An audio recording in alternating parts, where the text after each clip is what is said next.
요한계시록을 보는 바른 안경 벌써 30번째 시간입니다. 30주가 되었네요. 예수님의 몸된 교회 목요 이야기 성경학교 380번째 시간이 되겠습니다. 요한계시록을 보는 바른 안경 이 30번째가 지금 왔지만 이 요한계시록을 보는 바른 안경을 처음 출발할 때 초반에 마태복음 24장을 통해서 먼저 기본적으로 말세를 살아 예수님이 직접 마태를 통해서 말씀하셨던 말세를 살아가는 것에 시대의 많은 사람들에게 예수님이 기본적으로 정해 놓으셨던 그 말씀들을 중심으로 먼저 한번 정리를 해드렸던 적이 있어요. 왜 이렇게까지 오랜 시간 동안 이 부분이 계속 반복되어지고 계속 조명되어지느냐 하면 우리는 이 요한계시록이라는 말씀이 이 종말론으로 처음부터 잘못 배웠어요. 선입견으로 전혀 제대로 알지 못하고 있을 그때에 종말론, 요한계시록은 그냥 종말론 책으로 그렇게 아니요. 요한계시록도 그냥 예배에 함께, 생활에 함께 공유하고 함께 우리 생활에 적용할 수 있는 그런 말씀이에요.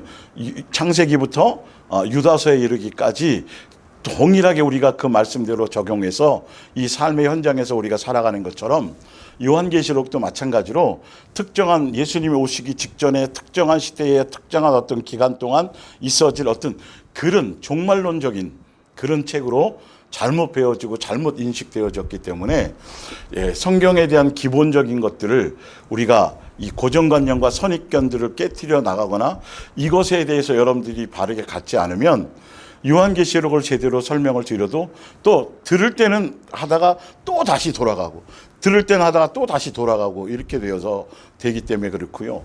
또 한 가지는 뭐냐 하면 왜 요한계시록을 지금 시점에서는 안 다루면 안 되냐 하면 이 요한계시록을 가지고 종말론적인 것으로 이용해서 많은 거짓 선지자들과 많은 이단들이 장난을 친단 말이죠. 요한계시록을 가지고 요한계시록은 특별히 계시받은 사람이 특별한 계시를 받아서 특별한 사람이 예수님께 붙들림 받은 특별한 어떤 사람이 예수님이 그리고 특별한 계시를 받아서 요한계시록을 푸는 책으로 이렇게 잘못 이용하는 그러니까 이단의 교주들이 거기에 자꾸 등장을 하고 또 다른 구원의 방법이 그 안에 들어가고 이런 것들이 생겨나는 것이거든요. 그러다 보니까 분명히 예수님께서 정해놓으신 그 법대로 어떤 때나 기한이나 현상이나 어떤 징조나 이런 것들은 너희들이 신경 쓰지 말라고 분명히 했음에도 불구하고 요한계시록을 푸는 것으로 그래서 자기는 신령한 사람으로서 어떤 계시를 받았고 그래서 요한계시록을 자기가 계시받아서 푸는 어떤 것들의 방편으로 그러면 굉장히 그 사람이 신령해 보이거든요. 그리고 그 사람을 중심으로 뭔가 또 혼돈적인 잘못된 사상과 이론에 빠질 수밖에 없어지는 것들이에요. 그래서 그런 것들 때문에 그래서 요한계시록을 가지고 종말론을 그래서 특별한 계시나 특별한 사상이나 특별한 어떤 것들로 다시 풀어야 된다는 것으로 성도들을 이 삶의 현장에서 제대로 집중하며 가게 만들어야 되는데 자꾸 어떤 현상적인 것, 어떤 때적인 것, 어떤 시기적인 것, 세상 돌아가는 것 이런 것에 자꾸 마음을 빼앗기고 요한계시록뿐만 아니라 성경 자체의 말세를 살아가는 성도들에게 예수님이 주신 것은 다른 게 아니에요.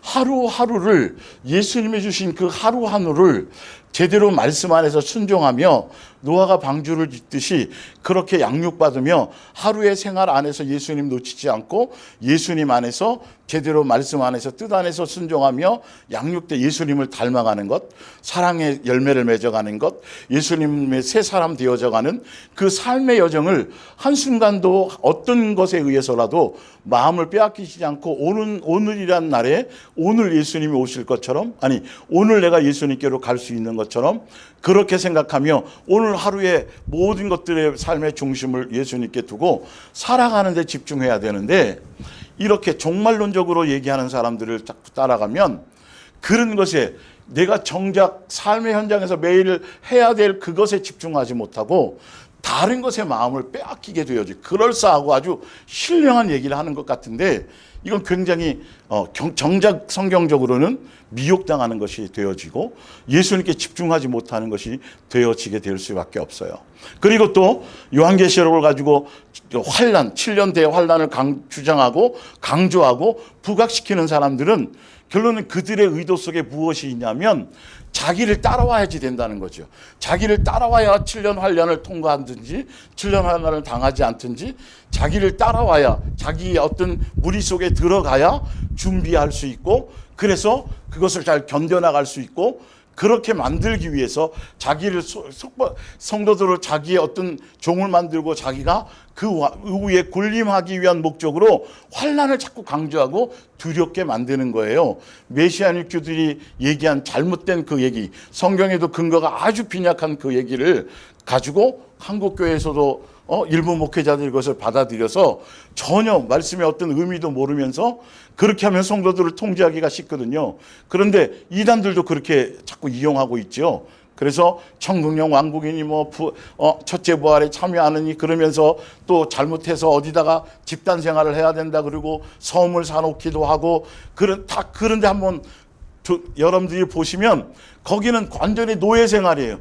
목사가 완전히 거기는 예수님처럼 군림하는 것들, 그의 말을 듣지 않으면 그래서 재산을 다 팔아서 그 안에서 들어가서 집단 생활하게 만들고 의도가 그거라니까요. 예수님을 위한 것이 아니고 결론은 성경을 가지고 장난을 쳐서 결론은 성도들을 미혹하는 데 앞잡이로서 그것들을 사용당하고 있다는 거죠. 그래서 다미성교회도 마찬가지야. 1992년에 예수님 재림하신다라고 전철부터 시작해 다니면서 10몇 살짜리 그 아이가 계시를 받았는데 예수님이 그때 오신다고 말씀하셨다. 그러면서 그 92년에 재림하시고 2000년이 되는 7년이 환란이 꺾고 그 이후에 2000년부터 천년왕국이 이루어진다.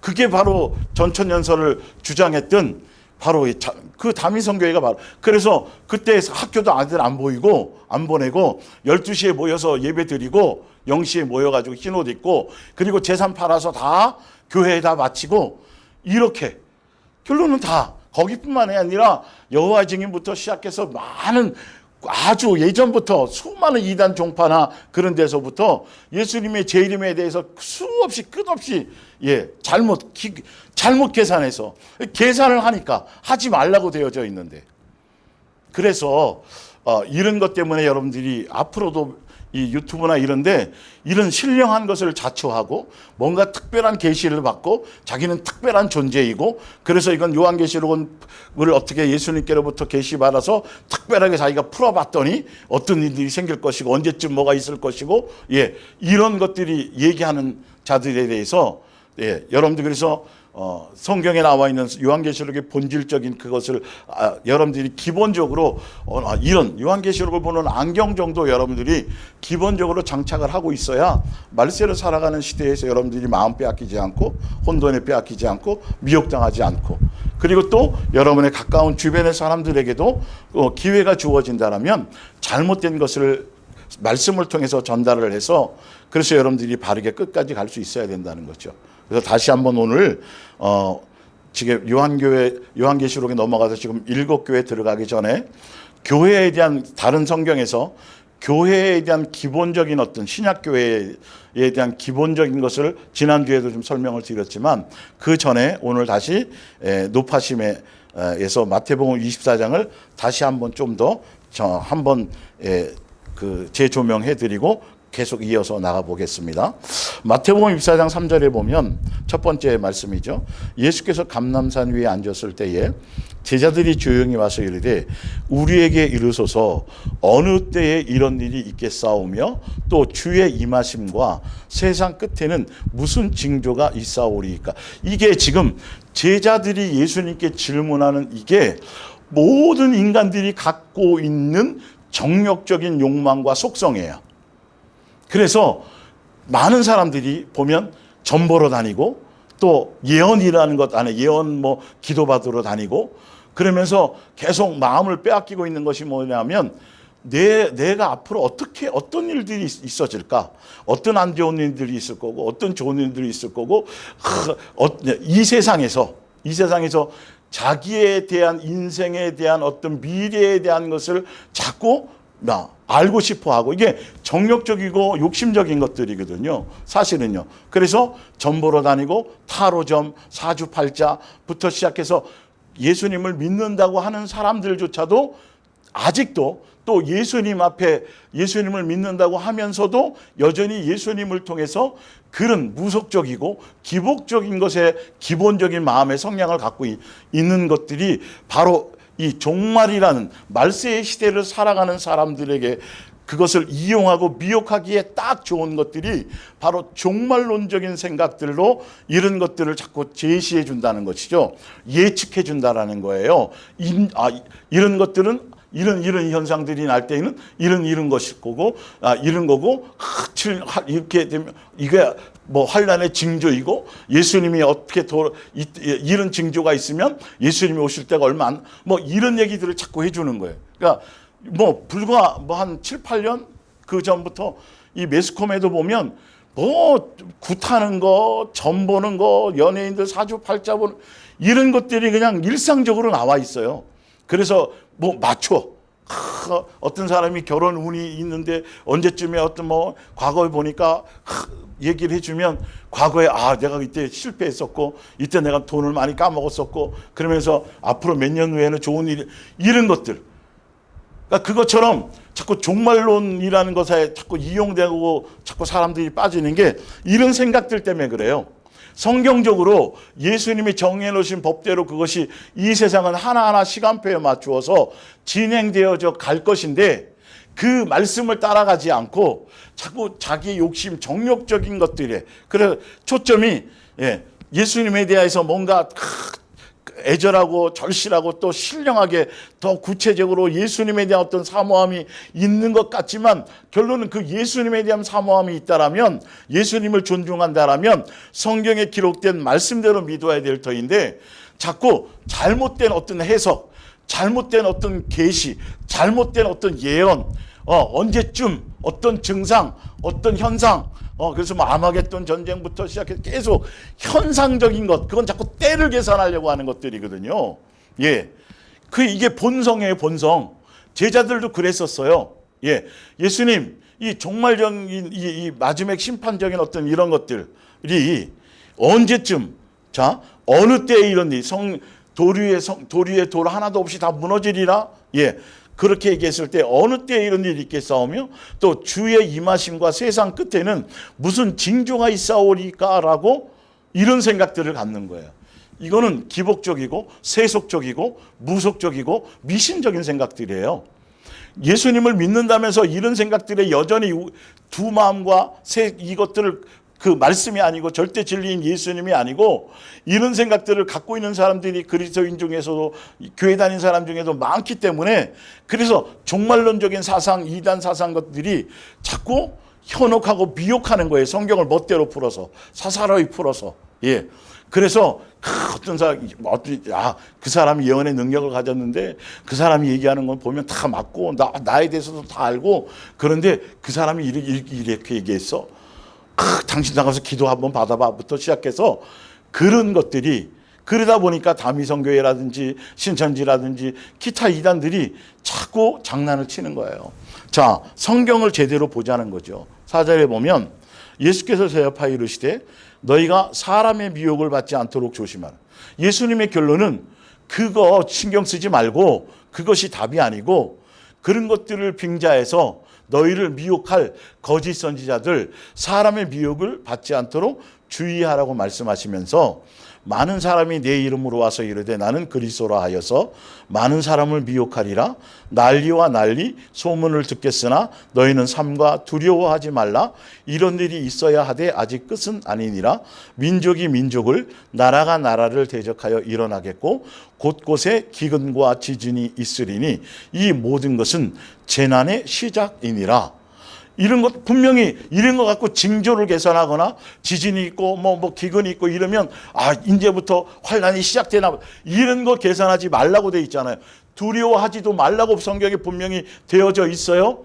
자꾸 고정관념이 너무 딱딱하게 사로잡혀 있어서 다시 한번 기본적인 거 다시 한번 조명해 드리고 넘어가려고 하는 거예요.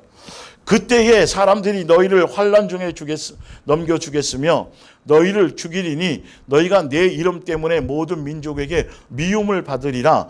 그때 많은 사람이 실족하게 되어 서로 잡아주고 서로 미워하겠으며 거짓 선지자가 많이 일어나서 많은 사람을 미혹하겠으며 불법이 성함으로 많은 사람의 사랑이 식어지리라. 그래서 예수님이 말씀하시기를 거짓 선지자들이 일어나서 미혹할 거인데 무엇을 미혹할 거냐면 오직 예수님 한 분만을 사랑하며 그 세 계명 안에서 예수님을 닮아가며 사랑의 열매를 맺으며 성령의 열매를 맺는 그 삶의 여정을 가지 못하도록 미혹할 거라는 거예요. 뭘 미혹할 것인지에 대해서도 예수님이 정확하게 이렇게 얘기해 놨잖아요. 때를 따라가고 현상을 따라가고 시기를 따라가고 자꾸 이런 것을 따라가면 결론은 예수님께 집중하지 못하고 예수님께 붙어 있지 못하고 예수님만 사랑할 수 있는 길을 가지 못하고 다른 미혹된 길을 갈 수밖에 없다라는 것을 예수님이 정확하게 말씀하고 있어요. 그러나 끝까지 견디는 자는 구원을 얻으리라. 끝까지 미혹당하지 않고 예수님께 붙어 있고 예수님의 사랑 따라서 예수님을 닮아가며 세 계명 안에서 사랑의 열매를 맺으며 성령의 열매를 맺는 그 여정을 끊임없이 양육의 길을 가는 자들은 끝까지 가는 자들은 구원을 얻으리라는 거예요. 이 천국 복음이 모든 민족에게 증언되기 위하여 온 세상에 전파되리니 그제야 끝이 오리라. 이건 예수님 아버지만이 아세요. 그 복음 우리가 계산해서 지금 어느 나라까지는 들어갔고 이거 계산도 할 필요가 없어요. 그건 예수님만이 아시고 예수님이 정해놓은 기준으로만이 마지막 예수님이 오시는 거예요. 그것도 계산하라고 말한 적이 없으니까요. 자, 36절을 볼게요. 그러나 결론은 이렇게 정해놓으셨다니까요. 자꾸 요한계시록을 가지고 종말론으로 자꾸 여겨서 종말론으로 이용해가지고 자꾸 사람들이 예수님이 오실 때, 시기, 현상, 어떤 것들, 돌아가는 세상 이걸로 자꾸 예측하려고 하는 그걸로 자꾸 미혹하는 자들에게 예수님이 단호하게 성경은 이렇게 미리 대전제를 마련해서 그러니까 그거 신경 쓰지 말고 너희는 그냥 오늘이라는 날에 너희가 해야 될 그날 나 놓치지 않고 나 생각하고 나 의지하고 내 안에서 양육받으며 끝까지 고난의 안에서 너희의 불순물을 제거하며 그거 놓치지 않는 거 거기에 집중하고 끝까지 가는 거 그거가 중심이고 그거 아니면 그것에 대해서 마음을 흔들고 마음을 빼앗기고 다른 것에 하기 위해서 그런 현상들을 거짓 선지자를 동원해서 하고 있는 것인데 성경대로 안 믿어요. 하지 말라는 걸 안 해요. 예, 하지 말라는 걸 하지 말아야 되는데 자 볼게요. 그러나 그날과 그때는 아무도 모르나니 하늘의 천사들도 아들도 모르고 오직 아버지만 아시느니라. 그러면 더 이상 생각하지 말아야죠. 그리고 자 볼게요. 그러면서 노아의 때와 같이 인자의 임함도 그러하리라. 그래서 노아의 때에도 노아의 8 식구 외에는 깨어서 준비한 사람들이 없었어요. 그래서 노아 때처럼 준비하면서 살아가야 되는 거죠. 그러니까 노아 때에도 마찬가지로 말씀하시고 다 하였지만 사람들이 노아의 말씀대로 깨어있고 매일매일 노아는 눈 뜨자마자 매일매일 예수님이 가르치시고 예수님이 말씀하시는 대로 방주를 하루도 쉬지 않고 거의 90평생, 일평생을 매일매일 그 다른 것에 비가 언제 올까, 비가 언제쯤 올까 이것도 생각하지 않았다라고 히브리서 11장에 나와 있어요. 그렇게 때나 어떤 현상이나 비 올 거나 이거 생각하지 않고 노아와 그의 7 식구, 그 8 식구들은 항상 깨어서 매일매일 예수님과 동행하면서 그 길을 갔단 말이죠. 그 노아의 8 식구만 구원받은 것처럼 예수님이 재림하실 때에도 많은 사람들이 다른 것에 마음 빼앗겨 있고 깨어있지 않고 준비하고 있지 않고 예수님께 집중하지 않고 또 세상 생활과 세상 돌아가는 염려와 무엇을 먹을까 입을까 마실까 세상 것 사랑하고 두 마음 품고 세상과 세상에 속한 것들 때문에 시집가고 장가가고 다 어떤 세속에 속한 그런 일들 때문에 마음을 다 수없이 예수님이 이렇게 말씀하셨지만 그 예수님 오실 때에도 그렇게 많은 사람들이 넓은 문도 넓은 길로 가면서 그렇게 많은 사람들이 미혹당해서 그렇게 갈 것이니까 너희는 그 때 계산하지 말고 노아가 구원받은 것처럼 어떻게 해요? 매일 오늘이라는 날에 예수님과 동행하며 여기 예수님이 여기 있다 저기 있다 저기가 신령하다 저기 가면 뭐한다 이러지 말라고 돼 있잖아요. 성경에도 예수님이 정확하게 제시해 주셨잖아요. 예? 읽어보세요. 예수님이 그렇게 해놓았는데 그건 하나도 안 따라간다니까요. 이 이단에 빠지거나 다른 사상에 빠진 사람들은요, 그건 다 무시하고 잘못된 해석을 따라가요.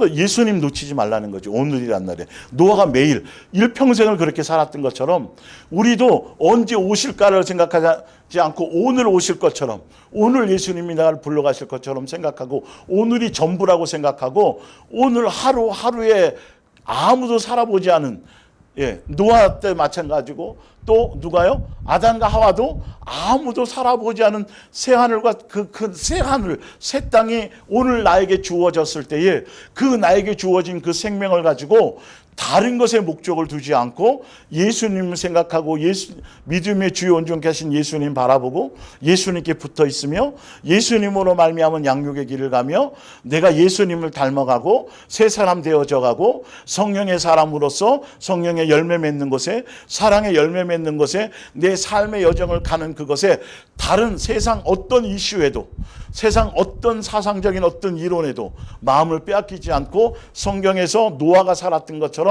우리도 예수님 안에서 자녀로서 성령의 전우로서 그렇게 삶의 여정을 살아가라는 것이에요. 거기에 집중하며 살아가라는 뜻이죠. 42절 그러므로 뭐하고 있으나 나를 생각하지 말고 매일 깨어서 준비하고 있으라. 예수님이 정하신 대로. 어느 날에 주가 너희 주가 임할는지 너희가 알지 못한다. 또 얘기하고 있죠. 그죠? 이러므로 너희도 준비하고 있으나 생각하지 않을 때에 인자가 오리라 또 그러시죠. 준비하는 것에 초점을 두어야 돼요. 그래서 디모데후서 3장 1절에 말세에는 부정한 쭉 나와 있죠. 그래서 너희가 경건의 모양은 있으나 경건의 능력이 없는 것에서 돌이키라. 그러니까 성령의 열매 맺는 것에, 그리고 경건의 능력으로 충만한 것에, 예수님을 닮아져가는 것에, 예수님 자녀다움에, 새 사람 되는 것에, 새 계명 안에서 사랑의 열매를 맺는 것에, 그런 것에 집중하며 살아가야 돼요. 언제 오실지, 전쟁이 언제 날지, 환란이 언제 이런 거 계산하지 말고, 그 뜻이잖아요. 성경에 나와 있는 게. 그거 신경 써야 될 거 신경 쓰라니까요. 열매 맺으려면 열매 맺는 것에 초점을 두라니까요.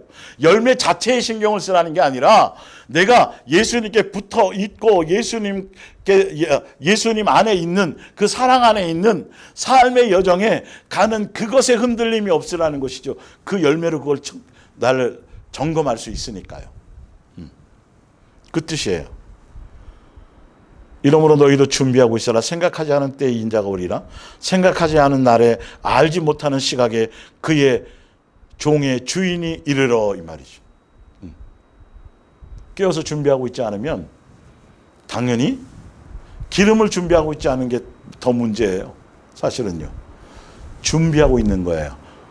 그리고 더군다나 마태복음 24장 여기는 우주적인 종말도 분명히 끝에, 우주적인 종말은 한 번에 단번에 일회성으로 끝나요. 그러나 그 전에 수많은 고난과 이 모든 내용들은 교회들이 당하는 것을 얘기해요. 그리고 마태복음 24장 안에는 예수님이 죽고 부활하신 후에 300년 동안 로마를 통하여 초대교회의 성도들이 이스라엘, 유대에 속한 이스라엘에, 더군다나 그 교회 안에서 특별히 더 이스라엘이면 그 당시에 우리나라에는 이게 아무 해당이 없었던 거예요.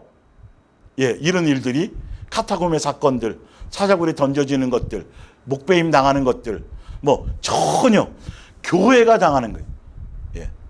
교회가 그러니까 예수님의 마지막 재림 최후의 심판, 불타 없어지고 사단이 지옥에 던져지고 이 모든 최후의 심판은 단번에 일회성으로 끝나는 거예요. 그러나 나머지 많은 표현들은 사실은 창세 이후로부터 수많은 구약의 수많은 교회들, 이스라엘에 당했던 수많은 고난, 수많은 것들, 또 예수님의 양육 때문에 행했던 그 모든 일들이, 사건들이 사실 여기에 함께 포함되어져 있는데, 중요한 건 교회를 중심으로 설명하고 있다는 거예요. 그래서 여러분들에게 다시 한번 이 요한계시록이라는 것을 종말론으로 자꾸 착각을 해서 이거 가지고 때 계산하고 언제쯤 계산하고 누구를 따라가야 되고 어떤 사상을 따라가야 되고 뭐 두 증인이 또 특별히 다른 두 증인이 어떤 또 개인적인 인간 누구 두 증인 어떤 계시받은 이런 것에 속지 말라는 거예요. 벌써 계시는 예수님으로 말미암아 다 끝났고 완성이 끝나버렸어요. 성경 외에 다른 또 특별한 누가 와서 또 성경을 풀거나 이럴 것이 필요 없어요. 그게 그래서 거짓 선지자인 거예요. 예, 예수님으로 끝난 것인데. 자, 그래서 이제 지난주에 이어서 교회에 대한, 성경의 7교회를 가기 전에 요한계시록은 말세를 살아가는 시대의 성도와 교회들이 어떻게 살아가야 될지, 그리고 왜 교회를 통해서 어떤 일을 하시려고 했는지, 이런 것들에 대한 것이 교회로 시작해서 마지막 새 예루살렘 성, 그것이 교회라고 얘기했죠. 교회 공동체. 예. 천국을 상징하지만 실제 거기에 표현되어 있는 것은 바로 교회 공동체를, 특별한 어떤 건물적인 성을 얘기하는 것이 아니고, 예.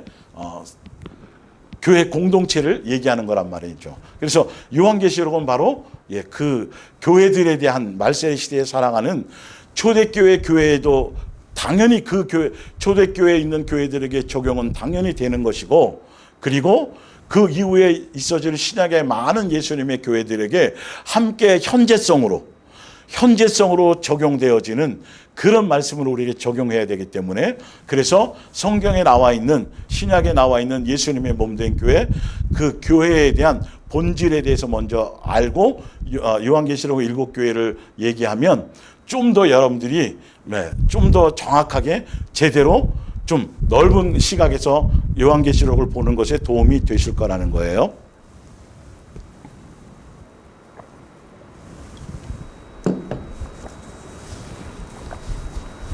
성경대로 여러분들은 보셔야 돼요. 구약 성경은 사실은 구약 교회를 상징하기도 하고요. 예, 광야 교회부터 시작해 다 구약의 교회이겠죠, 사실은. 그리고 신약으로 와서는 예수님이 오신 이후부터는 신약의 교회라고 분명히 말할 수 있어요. 마태복음 16장 16절을 볼게요.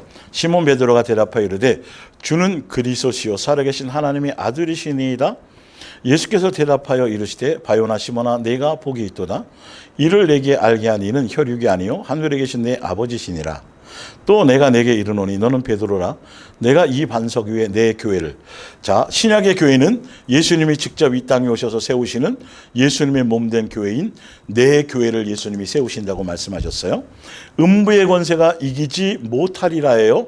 사단의 세력이 와서 교회를 무너뜨리거나 할 수 없는, 진짜 예수님의 몸된 교회는 사단의 세력이 벌써 이제 요한계시록의 7교회가 신약의 예수님이 죽고 부활하신 이후에 세워진 예수님의 몸된 교회, 신약의 교회들은, 예수님의 몸된 교회는 벌써 사단이 결박되어져 있는 상태, 예수님이 왕권을 가지시고 통치하시는 그 교회라는 것을 여러분들에게 다시 한번 강조하고 설명드리려고 하는 거예요. 예, 이 인식이 좀 달라져야 되는데요.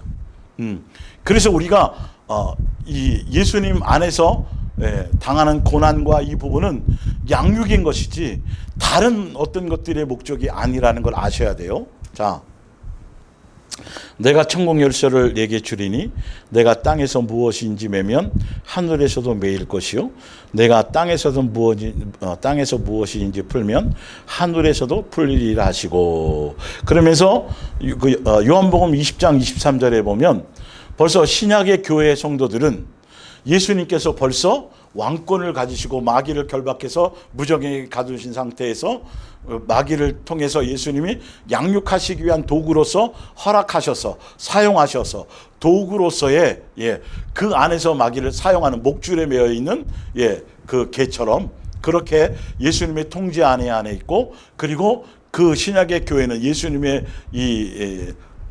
예수님의 몸된 교회는 음부의 권세도 이기지 못할 것이며, 지금 신약 시대를 사는 예수님의 몸된 교회 안에 속해 있어서 성령의 전이 되어서 예수님의 자녀로서 신분이 달라진 우리는 이 땅에 지금 존재하고 살아가고 있지만 시민권 벌써 하늘에 있는 것이고, 이 땅에 예수님의 몸된 교회에 속해 있는 교회는 하늘나라 대사관이에요. 영역이 틀리단 말이에요. 이 땅에 있지만 구약에 있을 때의 교회와 틀리게 신약의 교회는 벌써 왕권으로 통치하시는 예수님의 권세 안에 있는 교회이기 때문에, 그래서 벌써 우리들에게 성령을 받으라 그러시면서 요한복음 20장 23절에 보면 뭐라고 말씀하세요? 너희가 누구의 죄든지 너희가 사하면 사하여질 것이요, 사하지 않으면 그들. 벌써 우리는 왕같은 제사장, 예전에는 예수님 앞에 나갈 수 없었어요.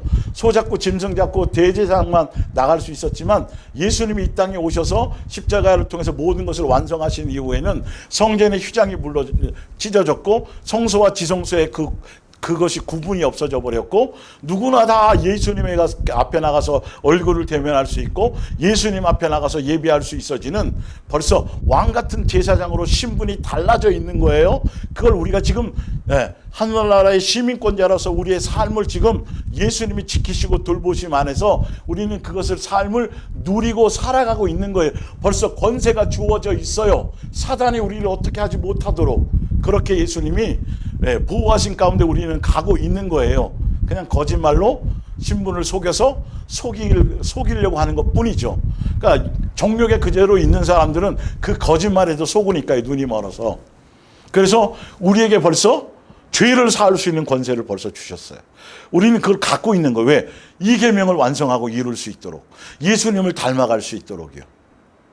그러니까 완전히 이거는 신분이 틀려져 있고, 지금 신약의 교회는 건물의 개념을 자꾸 버리셔야지, 예수님께 속해 있고 예수님께 붙어 있는 사랑의 관계 자체 안에 온전하게 붙어 있는 것은 그것이 바로 진짜 신약의 교회의 사랑의 공동체로서의 존재성이고, 그래서 예수님께 통제받는 것이고, 예수님과 사랑의 관계로 다 뼈마디와 간절히 연결되어져서 예수님에서 양육되어지는 삶인 것이고, 예수님의 통제 안에 살아가는 것이란 말이에요.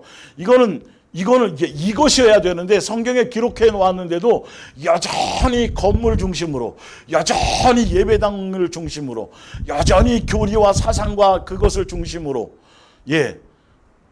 목사를 중심으로, 예수님이 중심이 아니라, 말로는 아니라 그러면서 결론은 그렇게 하면서 신약에 예수님께 속해 있다고 말하면서도 여전히 율법적인 것에 사로잡혀 있고, 여전히 구약적인 교회에 예수님께, 교회 머리가 예수님이 아니에요.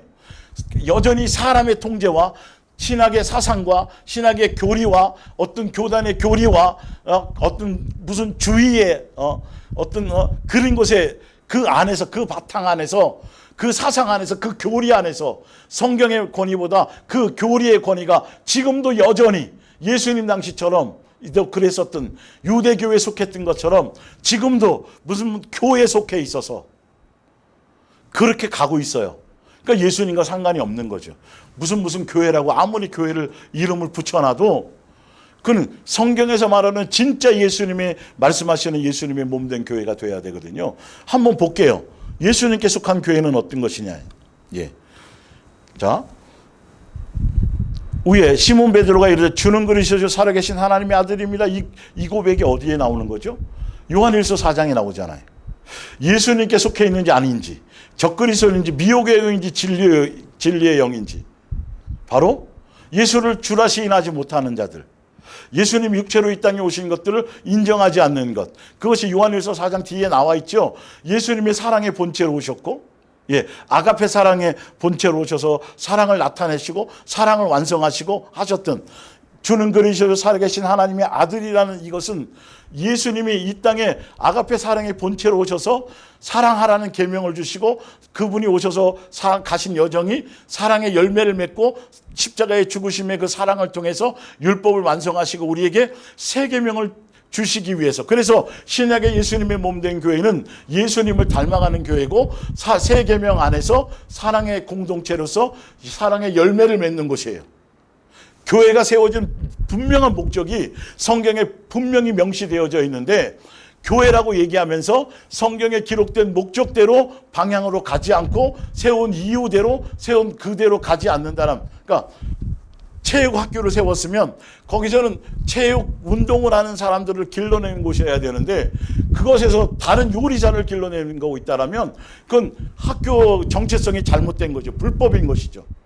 그와 똑같아요. 그래서 성경에 있는 교회, 성경에 제시해 놓았다니까 예수님이요. 나의 교회는 이런 교회라고. 예. 그러면서 볼게요. 23절 예수께서 돌이키시면 베드로에게 이르시되 사탄아 내 뒤로 물러가라. 너는 나를 넘어지게 하는 자로다. 내가 하나님 일을 생각지 아니하고 도리어 사람 일을 생각하는도다 하시고, 예수님께 속해 있는 예수님의 몸된 교회는 사람의 일을 생각하는 것이 아니고 사람의 관점에서 어떤 것들을 가는 것이 아니라 예수님의 일, 예수님의 관점, 예수님의 뜻하시고 예수님이 교회를 세우신 목적과 이유대로 가는 것이 예수님께 속한 예수님의 내 교회, 예수님의 교회가 되는 거죠. 그래서 24절을 보세요. 예수님의 교회는, 예수님의 몸된 교회는 그 예수님의 몸된 교회에 속한 사람들은 이 말이죠. 이에 예수께서 제자들에게 이르시되 누구든지 나를 따라오려거든 예수님의 몸된 교회에 속해서 그 제자의 길을 가고 예수님의 자녀의 길을 가고 천국 하늘나라 상속자의 길을 가고 예수님 자녀다움의 길을 가고 예수님을 새 사람 되는 길을 가고 예수님을 닮은 길을 가고 성령의 열매 맺는 길을 가고 새 계명을 따라가는 길을 가는 사람들은 이 말이죠. 자기를 부인하고, 이 자기를 부인, 말씀 앞에 부인되어져야 돼요. 자기 십자가를 지고 나를 따를 것이니라. 자기 십자가가 뭐라고 하는지 말씀드렸죠. 예수님이 지신 그 십자가에 모든 인류의 죄를 지시고 그걸 통해서 내가 너희를 이처럼 사랑한다고 하면서 사랑을 율법을 사랑을 완성해 보여주셨잖아요. 우리도 마찬가지로 그런 것처럼 내가 너희를 사랑한 것 같이 너희도 각자 자기의 정과 욕심의 모든 것들을, 정욕적인 것들을 다 십자가에 못 박고 그 십자가에 못 박아서 무슨 열매를 맺어야 돼요? 새 계명의 열매를 맺는 그 길, 예수님의 몸된 교회에 속한 제자들과 성도들이 가야 될 길은 바로 그 길이에요. 그래서 고난의 십자가잖아요. 그게 양육의 길인 것이잖아요. 내 속에 있는 정과 욕심과 불순물을 빼는 것이잖아요. 그래야 예수님이 주신 그 권세로, 하늘 천국문을 열 수 있는 권세로 뭐 할 수 있어요?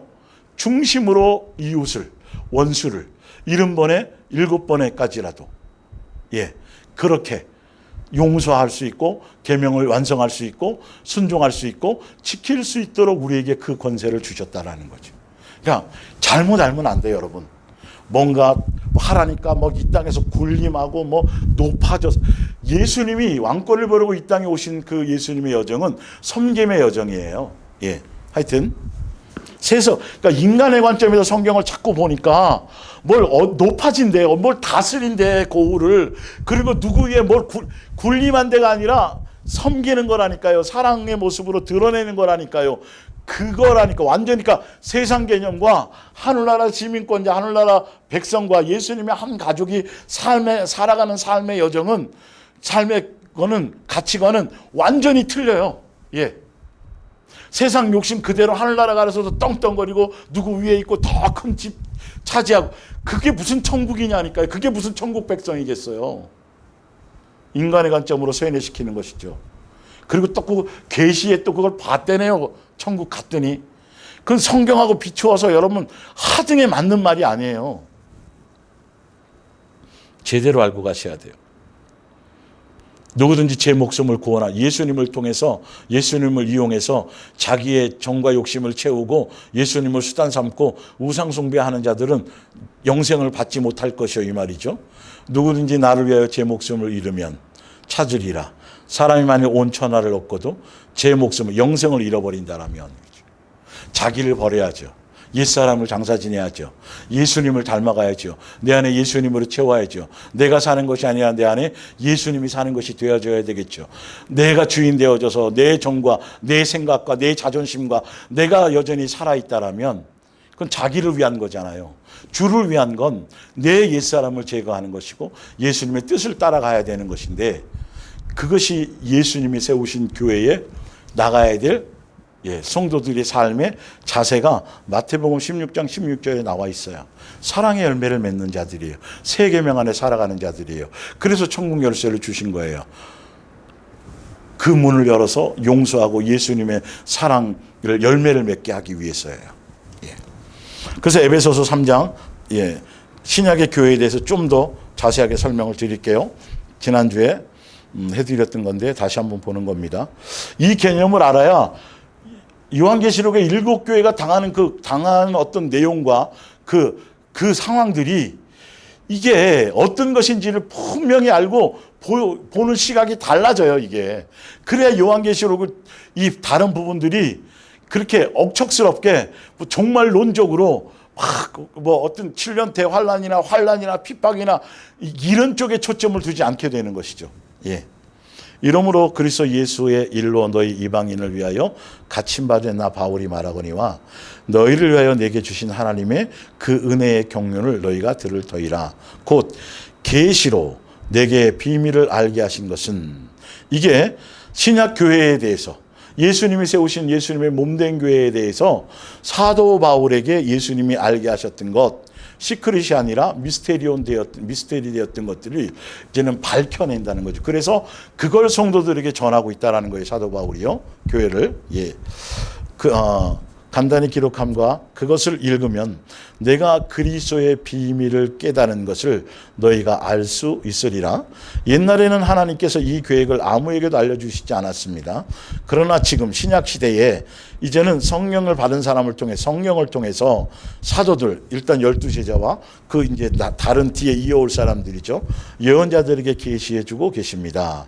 그 심오한 계획이란 비밀이란 이방 사람들이라도 하나님의 자녀만 되면 유대 사람들처럼 모든 상속을 다 받을 수 있다는 것입니다. 그리고 그들이 복음을 통해서 그리스도께서 그들을 위해 이루신 구원의 은총을 받아들이기만 하면 그리스도를 통해서 크나큰 복을 내리겠다는 하나님의 약속을 다 같이 주시리라는 것입니다.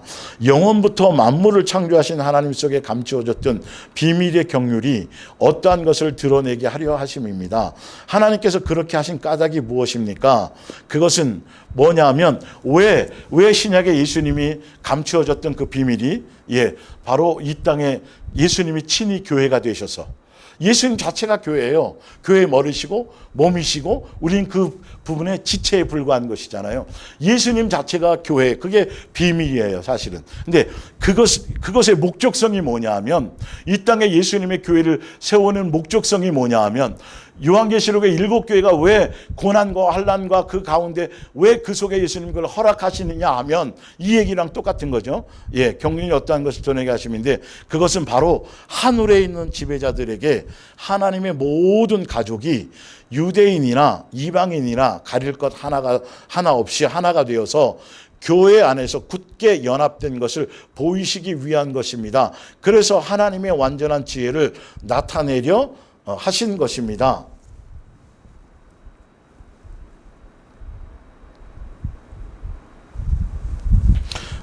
이렇게 말하고 있는 것이죠. 그러니까 뭐냐 하면 사실은 이게 신약에 와서 신약의 교회에 와가지고는 사실은 우리가 예수님을 영접하는 자 곧 그 이름을 믿는 자들에게는 아브라함의 가문이든지 이스라엘의 유대의 어떤 혈통적인 것이 아니라 어느 누구나 이방인인지 가나안 어떤 누구나 다 세대를 초월해서 한 가족이 되어지고 통일되어지고 하나 되어지는 사랑의 공동체로서 연합체로서의 삶을 예수님이 이루게 하시려고 이 땅에 예수님의 몸된 교회를, 신약의 교회를 세우시겠다는 목적성을 갖고 있는 거예요. 그래서 계속 말씀하시기를 성령을 통해서 은사를 나눠준, 각 은사를 나눠준 것은 다른 게 아니라 분쟁이 없게 하게 하고, 서로 은사를 나눠준 것도 내 은사가 반드시 나에게만, 나를 위한 것이 아니라 다른 지체를 위해서 서로를 도와주고 서로에서 연합되어져야지만 몸 전체가 살아갈 수 있는, 몸이 전체적으로 영광 받을 수 있는 그 교회론을 말씀드렸잖아요. 바로 그것을 위한 거예요. 그런데 알고 보면 사실은요, 구약에 이스라엘만 구원하려는 목적이 아니었어요. 출애굽시킬 때 10가지 재앙을 할 때에 그 재앙 중에는 애굽에만 준 재앙이 따로 있고요. 유대인들, 이스라엘 백성에게는 피한 재앙이 따로 구분되어지게 초반에는 그런 재앙들이, 구분된 재앙들이 있었지만 마지막 재앙은 10번째 재앙을 넘어가는 것에는 누구나 다예요. 애굽 사람이라 할지라도 양의 피를 바르면, 곧 예수님의 피 안에서, 예수님의 사랑 안에서 누구나 다 예수님을 영접하면 그때부터 출애굽할 때에도 벌써 혈통적인 구원을 얘기하지 않은 거예요. 벌써부터 그랬어요. 사실 알고 보면. 그러니까 아브라함이 예수님을 만났을 때 벌써 유대교회 속 율법을 받기 전에 벌써 이방인의 모든 것을 다, 이방인의 구원까지도 다 미리 예수님이 말씀하시고 그리고 나서 나중에 아브라함과 이스라엘과 믿음의 조상으로서 계약을 체결하셨던 거예요. 또 여리고성 사건에서도 마찬가지예요. 기생 라합에게도 마찬가지. 거기도 뭐 하기만 하면 붉은 줄, 그거 어느 누구나, 그 속에 있는 이방 가나안에 있는 이방 민족의 사람이랄지라도 누가 기생 라합이 초청을 해서 그 기생 라합의 집에 안에 있어서 그 붉은 창문에 붉은 줄을 거기다 내걸면, 그것도 마찬가지로 예수님의 피를 얘기하잖아요. 예수님의 사랑을 얘기하잖아요. 예수님의 죽으심을 얘기하잖아요. 그러면 그 안에 구성원이 누구이든지 간에 다 뭐하는 것? 구원하시고 벌써 다 되어져 있는 거예요. 그걸 실제로 예수님이 신약에 와서 이루신 거죠. 그림자고 실체인 거고, 신약의 교회는. 그래서 예수님이 그렇게 비밀로 감추어 주었던 것들을 지금 이방인들의, 지금 우리가 지금 예수님께 몸 속한 교회 성도로서 살아갈 수 있는 것은 바로 서로 사랑하며 사랑의 열매를 맺으며 어떤 신분이나 나이나 어떤 가문이나 학벌이나 어떤 것도 없이 오직 예수님이라는 그 한 분의, 그분에 대한 그 사랑과 그분에 대한 그 신뢰와 그 예수님 하나로서, 그 사랑으로 하나로서 통일되어질 수 있도록 하는 것이 목적성으로. 그래서 오직 예수님의 사랑 안에서 예수님이 하신 것처럼 그 예수님의 사랑으로 말미암아 공동체가 되었잖아요. 예수님의 몸된 교회 구성원이 된 거잖아요. 그것처럼 우리에게 주고 가신 그 공동체의 사람들은 예수님이 내가 너희를 사랑같이 너희도 서로 사랑하라는 성령의 열매를 맺는 그 계명 안에서예요. 그 계명 안에서 오직 교회의 머리 되신 예수님으로 통일되어서 같은 방향, 같은 마음, 같은 목적으로 서로 사랑하며 사랑의 열매를 맺으며 사랑의 공동체로서 살아갈 수 있는 그런 길을 갈 수 있도록, 그리스도의 장성한 분량에 이르도록 뭐하는 것? 성장하며 가는 것. 그 길은 반드시 고난을 통과해야 된다는 것. 불순물이 각 사람들을 통해서 서로 불순물이 제거되어지고 남의 것을 보는 것이 아니라 각자를 돌아보게 되는, 서로 사랑의 열매를 맺는, 서로에게 도구요 교보제로서의 공동체로서의 삶을 갈 수 있도록 하기 위해서 교회를 세웠다고 말하고 있어요. 그러니까 요한계시록의 7교회는 당연히 고난받는 게 맞는 거예요, 여러분. 그게 없으면 예수님의 속한 교회가 아닌 거예요. 세상에서 미움을 당해야지 맞는 거예요, 정상적으로. 자, 좀 더 볼게요. 11절, 이 모든 것은 하나님께서 우리 주 예수 그리스도를 통해서 이루려고 계획한 일입니다. 그러니까 창세전의 천국 복음 안에서 계획한 것들을 성경에 말씀하셨던 것을 지금도 그 계획 안에 뜻 안에 예수님이 이루어가고 있는 거예요. 그러니까 여러분들이 기차를 타서 기차를 이용해서 어디 목적지를 가려고 한다면 그 기차는 정해져 있는 레일 위에를 달려가야 되는 거잖아요. 성경의 말씀, 예수님의 뜻은 이 레일과 같은 거라니까요. 그러니까 기차는 모양은 기차인데 기차가 레일이 아니라 레일 밖에서 달려가고 있고 달려간다고 한다면 그거는 언제 어느 순간인가 그건 목적지로 당연히 갈 수가 없겠죠. 그래서 우리는 말씀을 볼 때 예수님이 창세전에 그래서 성령이 임하시고 성령의 사람이 되면 예수님께 속한 교회, 예수님의 몸된 교회에 속해서 예수님께 붙어있는 주파수를 사랑의 주파수를 맞추며 세계명 안에서 가는 사람들에게는 예수님이 정해놓으신 법, 예수님의 뜻, 원하심, 기뻐하심 이게 성경에 기록된 말씀 그대로를 우리에게 조명해 주시게 돼 있다니까요. 예전에는 감추어져 있었던 것들이었는데 천국 복음에 대한 것들을 예수님이 왜 십자가에 죽으셨고 창세전에 왜 천지를 창조하셨고 우리에게 왜 교회를 이 모든 것들을 성경에 써놓은 내용들을 예수님께서 다 성령을 통해서 또 조명해 주신다는 것이죠. 그게 지금 말씀을 듣는 이 시간인 거예요, 사실은요. 그리고 여러분들이 삶의 여정 가운데서 예수님께 주파수를 맞추어서 실습하는 과정 가운데 예수님이 또 개인적으로 양육해 가시는 그 삶에서도 성령을 통해서 이 말씀 안에서 예수님의 뜻을 이루어가는 그 안에, 그 레일 위 안에 올라가서 그 레일의 길을 갈 수 있도록 인도해 주시는 거예요. 그 레일의 길을 찾을 수 있도록 레일 깔려있는 그 길을 찾을 수 있도록 안내해 줄 수 있도록 예수님께서 뭐 해주시는 거예요? 성령을 통해서 조명해 주셔야만 돼요. 멋대로 믿으면 안 돼요. 큰일 나는 거죠.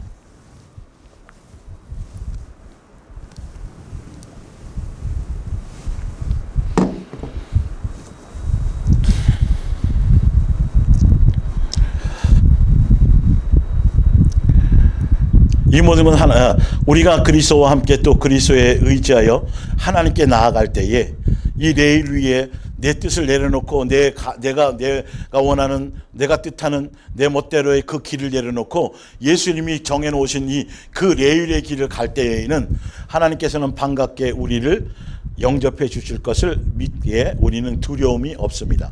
그러므로 내가 여기서 고난을 받고 있다고 해서 낙심하지 마십시오. 내가 당하는 고난은 여러분을 위한 것이니 여러분에게는 오히려 영광과 격려가 되어야 합니다. 이미 하늘에 있거나 아직도 땅 위에 있는 당신의 가족들에게 베푸신 하나님의 계획이 얼마나 지혜롭고 엄청난 것인가를 생각할 때 나는 무릎을 꿇고 기도드리지 않을 수 없습니다. 14절을 다시 한번 읽어드릴게요. 이미 하늘에 있거나, 먼저 하늘에 속해 있는 믿음의 선진들이 있을 거고요. 있거나, 아직도 땅 위에 지금 현재 우리가 살아가고 있는 아직, 이미와 아직, 바로 이런 거예요.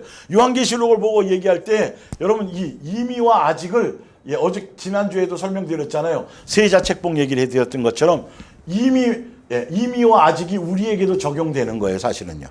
이미 가 있는 사람도 있지만 우리는 벌써 이미 하늘 백성이 되어져서 예수님의 자녀로서의 신분을 갖고 권세를 갖고 예수님께 속해 있는 하늘나라 성전의 모형으로 이 땅의 교회가 새 예루살렘 성에 이 땅에 뭘로요? 대사관으로서 실제로 음부의 권세가 이기지 못하도록 예수님의 통치권 안에서 양육을 받고 있는 것이죠. 아직 다 완성되어지지 않았지만 이미 벌써 그 안에서 완성을 향해 가고 있는 것. 그것을 얘기하는 것이죠. 14절. 땅 위에 있는 당신의 가족들에게 베푸신 하나님의 계획이 아직이지만 임의로 이루실 것을 위한 계획을 실행하고 있는 예수님에 대해서, 그것에 대해서,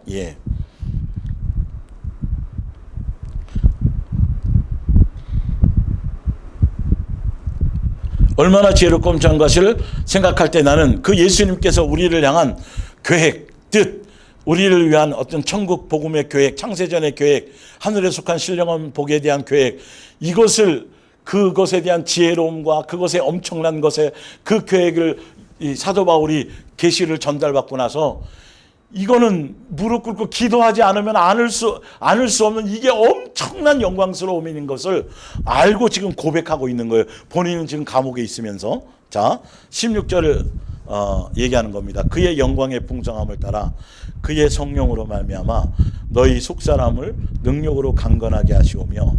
자, 예수님의 몸된 교회에 속하여 있는 신약의 교회 성도들을 위해서 예수님의 이 엄청난 계획, 천국 백성, 하늘에 속한 신령한 복에 속한 에베소서 1장에 나오죠. 3절에 그것에 대한 이 예수님의 신약의 교회를 통해서 창세전부터 신약의 교회를 통해서 이루실 것들에 대한 계획을 사도 바울이 깨닫고 나서 그 성도들을 위해서 기도하는 내용이 뭐냐 하면 바로 이런 것들이에요. 그의 영광의 풍성함을 따라 그의 성령으로 말미암아 너희 속사람을 능력으로 강건하게 하시오며 믿음으로 말미암아 그리스도께서 너희 마음에 계시게 하옵시고 너희가 사랑 가운데서 뿌리가 박히고 터가 굳어져서 그 너비와 능히 모든 성도와 함께 지식에 넘치는 그리스도의 사랑을 알고 그 너비와 길이와 높이와 깊이가 어떠한 것을 깨달아 하나님의 모든 충만하신 것으로 너희에게 충만하게 하시기를 구하노라. 우리 가운데서 역사하시는 능력대로 우리가 구하거나 생각하는 것 모든 것에 더 넘치도록 능히 하실 이에게 교회 안에서와 그리스도 예수 안에서 영광이 대대로 영원 무궁하게 하기를 원하노라. 아멘.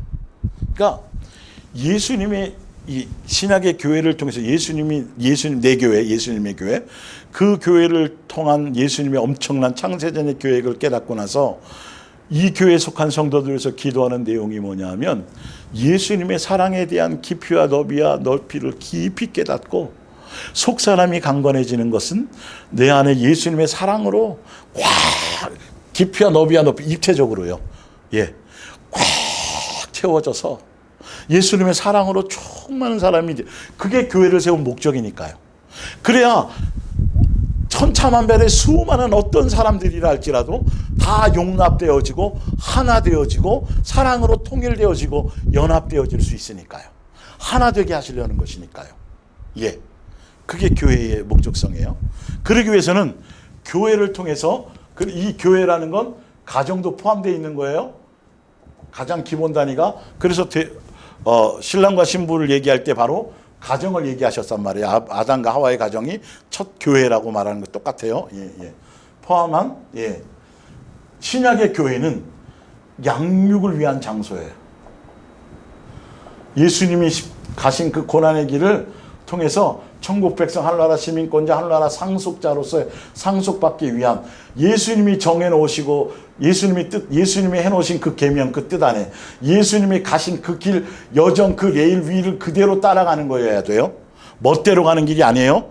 칼빈이나 뉴턴이나 웨슬라나 신학자 사상이나 보네퍼나 기타 수많은 그런 사람들의 사상을 따라가는 게 아니고요.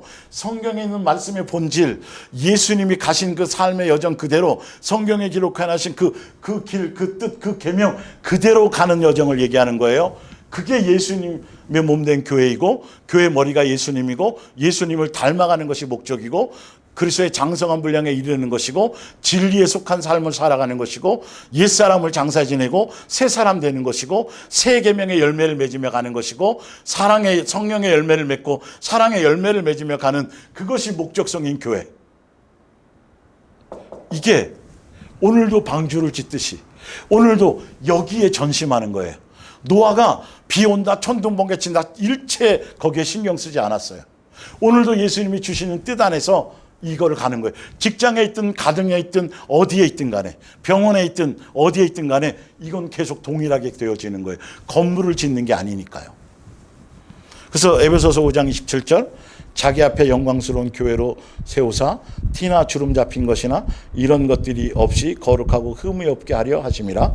누구든지 언제나 자기 육체를 미워하지 않고 오직 양육하여 보호하기를 그리스도께서 교회에 하신 것 같은. 그래서 양육하기 위해서 보호하시는데 양육의 목적이 양육의 대상이 누구냐 하면 바로 누구예요? 표본이 누구예요? 예수님의 가르침 안에서 교회 머리 대신 예수님을 배우고 닮아가면 그게 에베소서 4장에 나와 있잖아요. 예수님 닮게 만드는 것, 그리스도의 장성한 분량에 이르는 것, 사랑의 열매를 맺으며 가는 것, 옛사람을 벗어버리고 새 사람의 열매를 맺는 것, 성령의 열매를 맺는 사람. 양육을 통해서 이거 이루려고 하는 거예요. 교회는 반드시. 그래서 고난이 필요한 거예요. 이 안에는, 이 교회는 가정도 함께 포함돼서 가야 돼요. 교회를 위해서 가정이 희생하는 게 아니에요, 여러분. 이런 시스템은 그건 이단들이나 모든 일반 종교에 속한 교회들이 자꾸 이걸 먼저 우선시하는데, 아니요. 동등되게 생각해야 돼요. 우리는 그 몸의 지체임이라. 그러므로 사람이 부모를 떠나 그의 아내와 합하여 그 둘이 한 육체가 될지니 이 비밀이 교도다. 가정. 이거 비밀이었는데 그게 곧 그것처럼 예수님과 우리가 한 가정이에요. 교회가 신부고 예수님이 신랑이라는 사랑의 관계라만 맺어질 수 있는, 오직 순수하게. 나는 그리스도와 교회에 대해 말하노라. 그러나 비록 너희도 각각 자기 아내 사랑하기를. 그래서 가정의 교회가 온전히 되려면 남편은 아내를 사랑하고 아내는 남편을 존중하고, 이 영적인 내용의 자기 역할과 지위를 벗어나면 안 되는 거예요. 요한계시록 19장 7절을 볼게요. 우리가 즐거워하고 또 크게 기뻐하며 그에게 영광을 돌리세. 어린 양의 혼인계약이 이르렀고 그의 아내가 자신을 준비하였으므로 그에게 빛나고 깨끗한 세마포 옷을 입도록 허락해서, 천국의 잔치를, 천국에서 예수님 앞에 가서 이 땅에서 다 들림 받아서 예수님께 가서 천국의 잔치를 뭐로 비유했냐 하면 혼인잔치로 비유한 거예요. 혼인잔치로. 왜 요한계시록에 혼인잔치로 비유했냐면 바로 교회와 교회 성도 포함해서의 예수님과의 관계를. 그래서 이 땅의 교회가 예수님으로 말미암아 이긴 자들이 여기에 참여하는 거거든요, 사실은. 그래서 예수님의 말씀 안에서 예수님의 증언과 예수님의 계명을 통해서 미혹당하지 않고 끝까지 이긴 성도와 교회들과 예수님이 함께 누리는 이 기쁨을 바로 혼인잔치로 비유한 거예요. 천국에서는 시집가고 장가가는 거 없다고 말했죠.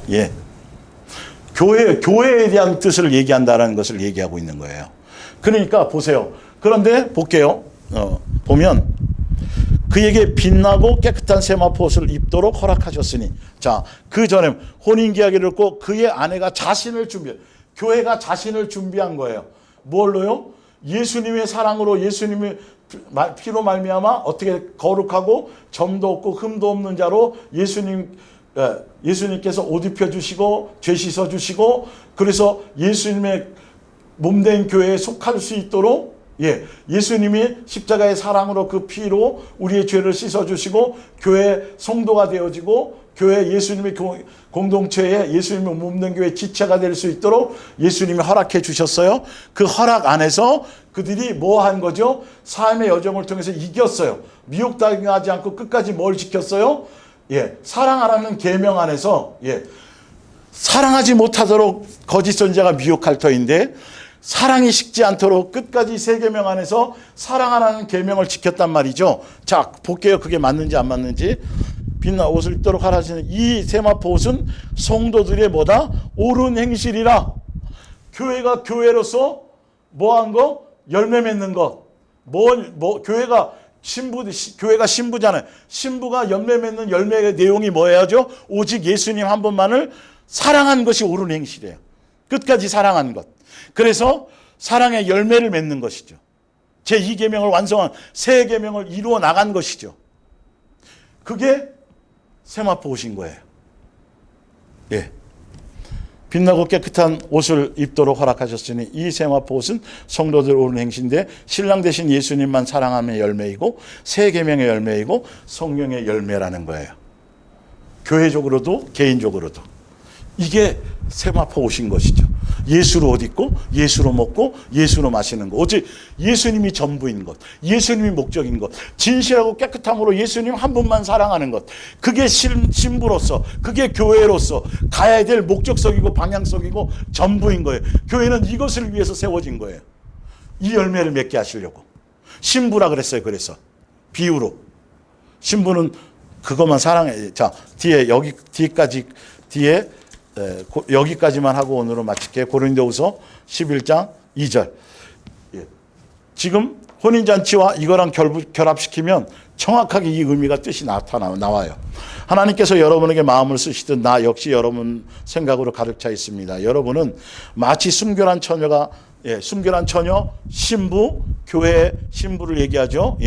장차 자기 남편이 될 한 사람에게만 사랑을 바치듯이 그 예수님만 진실하고 깨끗함으로 사랑하는 것을 이 땅에서 교회가 끝까지 지켜 변질되지 않고 미혹당하지 않고, 그래서 성도끼리 서로 사랑의 공동체로서 서로에게 세 계명을 이루어가는 거예요. 가정에서부터 가까운 이웃에부터 공동체 안에서. 교회는요, 이것이 뭐죠? 빛을 내는 거고 짠맛을 내는 거예요. 그 열매로 아버지가 영광을 받는 거예요. 그게 혼인잔치로 비유로 말하는 예식의 옷인 거예요. 그게 기름인 거예요. 열처녀에서는. 그게 예수님으로 옷 입고 예수님으로 마시는 거예요. 정과 욕심의 옷을 벗고 예수님에 대한 사랑으로 가득 채워진 옷. 그것을 얘기하는 거예요. 실제적인 거예요. 예수님 한 분만 진실하고 깨끗함으로 사랑하게 하는 것. 그것이 교회의 목적성이에요. 그거의 방향성이에요. 일하는 것에 빠지게 만들고 뭐 다른 이렇게 하면 큰일 나는 거예요, 여러분. 예. 근데 사단은 참 아담과 하와 때부터 마지막 예수님 오시기 전까지 계속 뭐 하는 거예요? 미혹하는 거예요. 뭘 미혹해요? 예수님만 진실하고 깨끗함으로 사랑하지 못하도록, 신부로서의 목적성을 다 이루지 못하도록, 교회로서의 목적성을 이루지 못하도록, 주여 주여 하고 뭐 주를 위해서 수없이 떠들고 있지만 정작 이걸 하지 않게 만드는 거예요. 이게 사단의 최고의 전략이에요. 예. 자, 볼게요. 나는 하와가 에덴 동산에서 사단에게 유혹을 당한 것 같이 여러분들도 혹시 우리 주께 바칠 그 순결하고 그 순수한 마음을 잃게 될까 봐 마음을 졸이고 있답니다. 4절에 여러분 왜 그렇게도 잘 속아 넘어갑니까?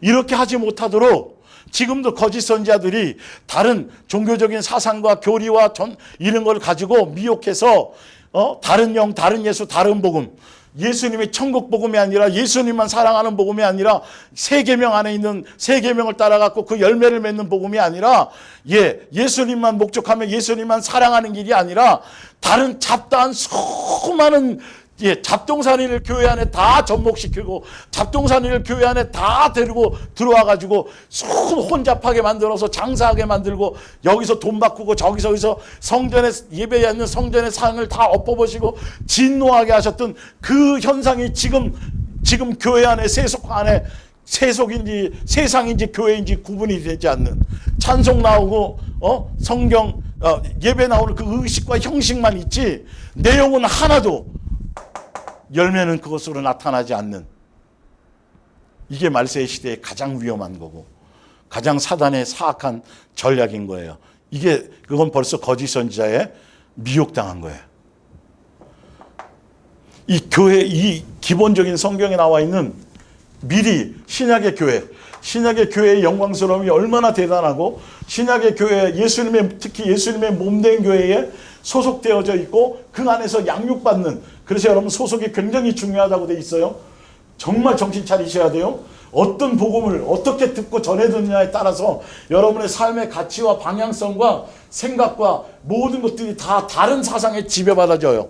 성경의 말씀이 아니라 멋대로의 교리에, 목사의 개인적인 어떤 사상과 이론에 잘못 세뇌되어져서 잘못된 길을 가고 헛되이가, 잘 믿은 줄 알았는데 헛되이 믿는 길을 가는 거고 멋대로 믿는 길을 가게 되는 거예요. 그래서 정확하게 성경에 기록된 대로 예수님이 세우신 몸된 교회의 목적성, 그 방향성 그대로 그 안에서, 그 내용 안에서 가야 진리 안에서 다른 데 혼란스럽지 않고 시기와 질투와 분쟁과 다툼과 뭐 이런 데 마음 뺏기지 않고 오직 새 계명 안에서 가정을 세우고 내 자신이 새로워지고 내 가정이 온전하게 세워지고 교회 공동체에서 사랑의 공동체로서의 온전한 모습 안에서 살아가는 새 계명을 맺는 그런 교회로서의 그 길을 묵묵히 그 방주를 지어가는, 성전을 지어져 간다라고 돼 있어요.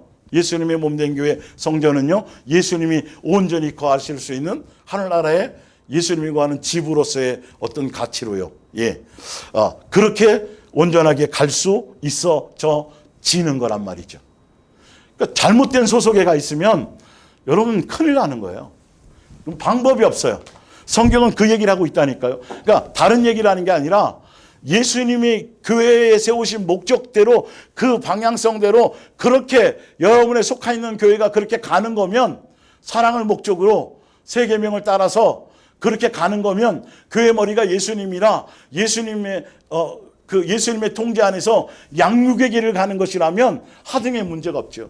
그러나 그런 것이 아니고 여전히 교회 숫자 늘리고 교회 건물 관리하기 바쁘고 뭐 헌신하기 바쁘고 뭐 다른 어떤 일하기 바쁘고 그렇게 다른 것에 분주해져 있다면 종교적인 어떤 열심과 종교적인 충성을 자꾸 강요하고 강조되어지고 부각되어지고 이 땅에서 부유해지고 이 땅에서 무엇인가에 대한 목적성을 갖게 만드는 것이라면 그것이 아니고 오직 예수님 한 분만을, 세상과 세상에 속한 것들을 사랑하지 않고 세상과 세상에 속한 것들에 대한 것들을 오히려 명예로운 거, 인기 있는 거, 부한 거, 이런 것들을 다 배설물로 여길 수 있는, 오직 예수님 한 분만을 사랑한 것이 전부가 될 수 있는 그 목적성으로 가는 교회라면 문제가 없어요.